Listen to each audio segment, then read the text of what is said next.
Everyone, welcome to my channel Agnihotra Ayurveda once again. कैसे हैं आप सब? आई होप आप सब बहुत अच्छे से होंगे। हमारी ये सृष्टि पंच महाभूतों से बनी है, 5 एलिमेंट्स, जो कि हैं आकाश, वायु, अग्नि, जल और पृथ्वी। उसी प्रकार हमारा शरीर और हमारे शरीर को बनाने वाले मूल तत्व जो हैं त्रिदोष, सप्त धातु और 3 मल, ये भी पंच महाभूतों से बने हैं। तो आज इन मूल तत्वों में से त्रिदोष के बारे में मैं आपको कुछ जानकारी देना चाहती हूँ, जिससे आप सब समझ सके अपने बॉडी को, और हमें क्या हमारा आहार विहार और आचार कैसा हो जिससे हमारी बॉडी इनकी साम्यावस्था को बनाए रख सके और हम हेल्दी रहें। तो प्लीज़ मेरे वीडियो को आखिरी तक देखिएगा। Keep watching.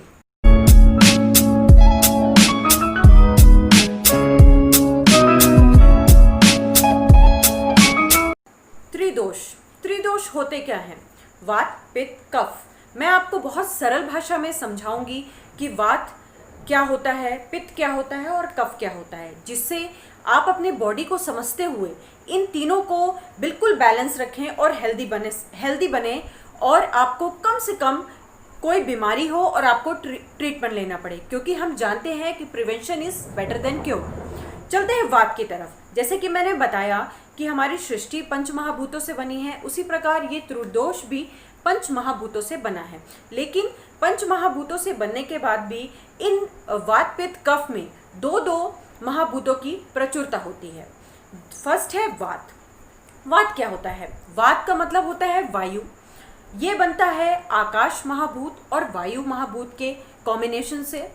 अब ये वात जो है वायु, उसका मतलब होता है वायु। वायु का काम होता है मूवमेंट, मीन्स हमारे बॉडी में जितने भी सर्कुलेशन हो रहे हैं, मूवमेंट्स हो रहे हैं, चाहे वो डाइजेशन में हमारे फूड को एक पार्ट से दूसरे पार्ट में ले जाना हो, चाहे ब्लड को एक पार्ट से दूसरे पार्ट में ले जाना हो, हार्ट से सर्कुलेट करना हो, ऑक्सीजन को सर्कुलेट करना हो, ये सब वात की हेल्प से ही होता है।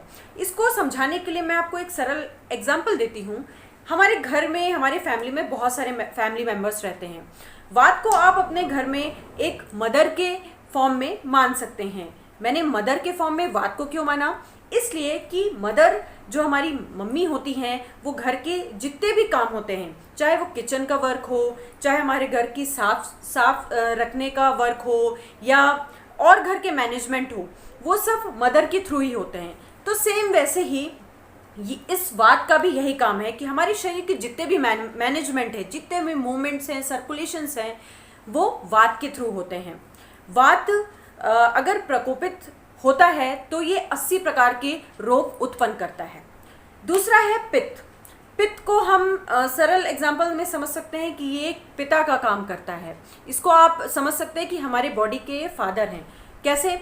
हमारे फादर का काम क्या होता है? वो बाहर जाते हैं, बिजनेस करते हैं, जॉब करते हैं, और उसके बाद जब कमा के लाते हैं तब हम दूसरे काम कर सकते हैं। जैसे कि अगर हमारी स्टडीज़ हों, या हमें कुछ शॉपिंग करनी हो, या और घर के कुछ काम हो जिसमें हमें खरीदना हो, वो सब तभी होगा जब हमारे घर में पैसे आएंगे, और पैसे लाने का काम करते हैं हमारे फादर।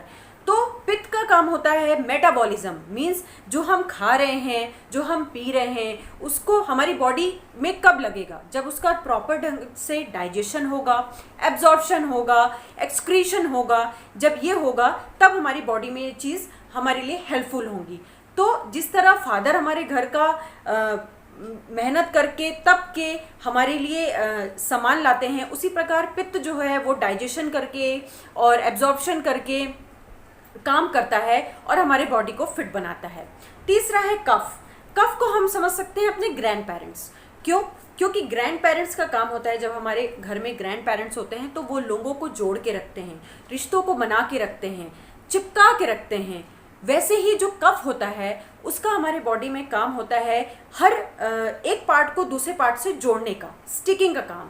मीन्स कि अगर बोन्स है तो उसको मसल्स से जोड़ना, लिगामेंट से जोड़ना, या 2 ऑर्गन्स को साथ में जोड़ के रखना, या 2 बोन्स को जोड़ के रखना, तो वो काम होता है कफ का। तो आप समझ सकते हैं कि वात, पित्त, कफ कितना इंपॉर्टेंट है हमारी बॉडी के लिए। अगर इस साम्यावस्था में रहते हैं तो हमारी बॉडी हेल्दी बनी होती है, और अगर इनमें थोड़ा भी चेंज हुआ, ये इम्बैलेंस हुए, मीन्स या बढ़े या ये कम हुए, तब ये हमारी बॉडी में विकृति पैदा करते हैं। प्रश्न उठ सकता है कि जब ये हमारे बॉडी के लिए इतने हेल्पफुल हैं, हमारे बॉडी का मूल है, तो इनको दोष क्यों कहा गया है?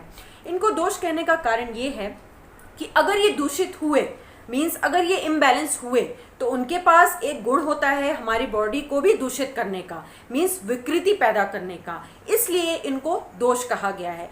वात पित्त कफ अगर साम्यावस्था में हो तो हमारी बॉडी के लिए शक्ति होती है, लेकिन अगर ये दूषित हो तो ये हमारे बॉडी को विकृति उत्पन्न करती है। अब मैं आपको बताना चाहूँगी कि जो वात होता है वो बुढ़ापे में, वृद्धावस्था में ज़्यादा बढ़ता है। तभी आपने सुना होगा वृद्धावस्था में जो डिसीजेज होती हैं, जैसे कि जोड़ों का दर्द, शरीर में रुक्षता और एक चिड़चिड़ापन होना, एंजाइटी होना, ये सब वात दोष के कारण होता है। पित्त जो होता है वो यंग एज में, टीन एज में होता है, तभी स्किन की प्रॉब्लम्स, पिंपल निकलना, रैशेस होना या जल्दी गुस्सा आ जाना जो होता है वो पित्त के कारण होता है। कफ जो होता है वो बाल्यावस्था में ज़्यादा होता है। मैं बात कर रही हूँ वात पित्त कफ कब ज़्यादा होता है हमारी बॉडी में, तो जब बाल्यावस्था होती है तब कफ बड़ा होता है। तभी बच्चों को आपने देखा होगा सर्दी, खांसी, ये ज़्यादा प्रॉब्लम होती है। 5 इयर्स तक के बच्चों को ये ज़्यादा दिक्कत होती है, तो वो कफ के कारण है। इसके अलावा जब सुबह अर्ली मॉर्निंग हम उठते हैं तब कफ ज़्यादा बड़ा होता है, उसके बाद पित्त, और रात जैसे बढ़ती है वैसे वात का प्रकोप होता है। ये मैं आपको इसलिए बता रही हूँ जिससे आप वात पित्त कफ के टाइमिंग को देख के वही कार्य करिए जिससे वात पित्त कफ अपनी साम्यावस्था में रहे। इसके अलावा हमारा आहार, हमारा विहार भी ऐसा होना चाहिए जिससे वात पित्त कफ साम्यावस्था में रहे। इसके अलावा अगर रसों की बात करें तो जो मधुर, अम्ल और लवण है, मधुर मीन्स स्वीट, अम्ल मीन्स खट्टा और लवण मीन्स नमकीन, इससे जो वात होता है वो साम्यावस्था में रहता है। ऐसे ही कटुतिक कषाय से कफ साम्यावस्था में रहता है। तो हमें रसों का भी ध्यान देना है कि हमारा आहार विहार कैसा हो जिससे ये वात पित्त कफ साम्यावस्था में रहे। इसके अलावा हमारे ऋतुओं के अनुसार भी इनका प्रकोप और संचय होता है, उसका भी हमें ख्याल रखना है। तो ये चीज़ें थी जो वात पित्त कफ को अगर हम समझते हैं तो हम अपने बॉडी को हेल्दी रख सकते हैं। आई होप मैंने शॉर्ट में आपको थोड़ा वात पित्त कफ समझाने की कोशिश की है, तो आप इसको समझिए, देखिए कि आपकी बॉडी कैसी है। प्रकृति होती है, 7 प्रकार की प्रकृतियाँ होती हैं, वो भी होती हैं दोषों के अनुसार, वातज प्रकृति, पित्तज प्रकृति, कफज प्रकृति। इसके अलावा द्विज मीन्स वात पित्तज, वात कफज, पित्त वातज, और त्रिदोष प्रकृति, ये बॉडी टाइप होते हैं। अगर हमारी बॉडी वातज है तो हमें कोशिश करना है कि हमारा खान पान ऐसा हो कि हमारा वात बैलेंस हो। पित्तज है तो हमें पित्त को बैलेंस करके रखना है, और कफज है तो कफ को बैलेंस करके रखना है। तो ये वात पित्त का करना है। आई होप मेरा ये कंसेप्ट ऑफ त्रिदोष आपको समझ आया हो। तो प्लीज़ इसको आप देखिए, आप सोचिए कि कैसे हम अपने बॉडी को वात पित्त कफ को बैलेंस रखें और हेल्दी बने। अगर आपको मेरे वीडियो हेल्पफुल लगते हैं तो please subscribe my channel, press the bell icon, और प्लीज़ मेरे वीडियोस को ज़्यादा से ज़्यादा शेयर करिए अपनी फैमिली और फ्रेंड्स के लिए। Thank you and take care.